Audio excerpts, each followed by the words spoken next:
This is the video guys to learn how to circle invalid data in Excel. So click on this data tab and data rules and select data validation. Here select any option like whole number, and also you can select any criteria like between. Enter your number,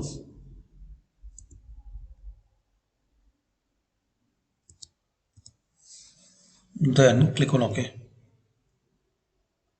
Now again click here and click on circle invalid data. So no any condition will appear here.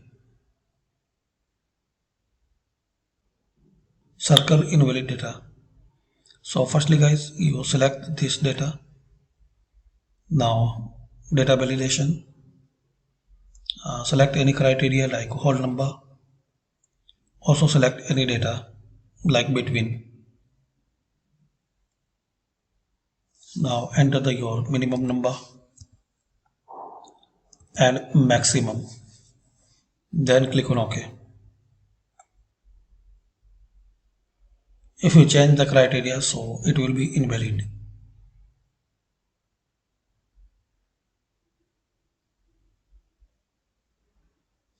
So thanks for watching.